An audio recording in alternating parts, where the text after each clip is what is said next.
The first time I remember noticing a change in the Scottish mood towards the EU on social media was during the crisis in Greece.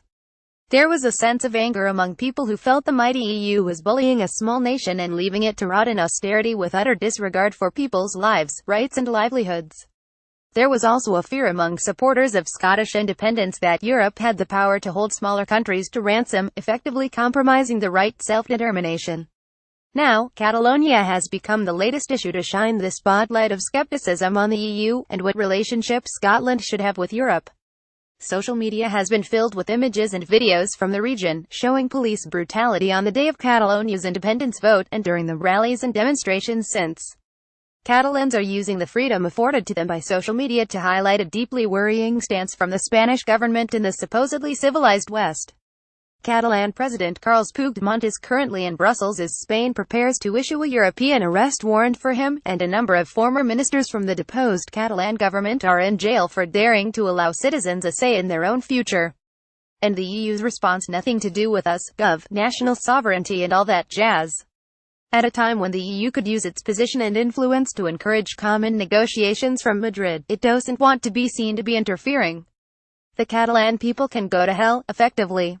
This is where it all becomes a rather big elephant in the room in Scotland, and problematic for the SNP. Yes, 62% of people in Scotland voted to remain in the EU, but they were hardly skipping down to the polling stations, and it's thought that around a third of SNP voters voted in favour of Brexit. At the recent SNP conference in Glasgow, a consistent theme when speaking to delegates was hesitation around Europe. It was clear that not all are convinced that an Emmanuel Macron-style pro-sentiment is where Scotland should be. The EU is a monolithic, bureaucratic beast filled with so much of what people around the world are rejecting right now: politics that benefits suits and not people. The SNP's position is that Scotland should seek full EU membership on becoming an independent country. However, it would be smarter for the wider independence movement to have a far more open mind. Full membership is not the only option on the table. Scotland could instead opt for a Norway-style relationship with Europe via the European Free Trade Association (EFTA), for example, which some indie supporters feel may be a better option. But the wider point should be about choice. As an independent nation, citizens must be offered the right to choose what relationship Scotland has with Europe. The strength of the affinity Scottish nationalists feel with Catalonia should not be underestimated. If the EU fails to show up on this crisis and turns a blind eye to the Spanish government's actions, we could well see that 62% Remain support in Scotland drop, and it will likely be among the SNP's own base. Nothing short of strong support for Catalonia from the SNP leadership and the wider independence movement will be good enough. In the last 4 years, I haven't been to a pro-indie demonstration or event yet that didn't have a number of Catalan flags on display. Brexit has changed the game in Scotland. The EU may now look more favourably upon our independence if it comes with a strong pro-European current.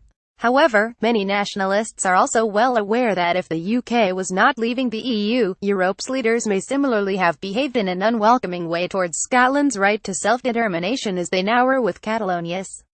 Nicola Sturgeon's pro-European position could come at a high cost if indie supporters feel it is to the detriment of like-minded struggles elsewhere, and indeed to Scottish independence itself.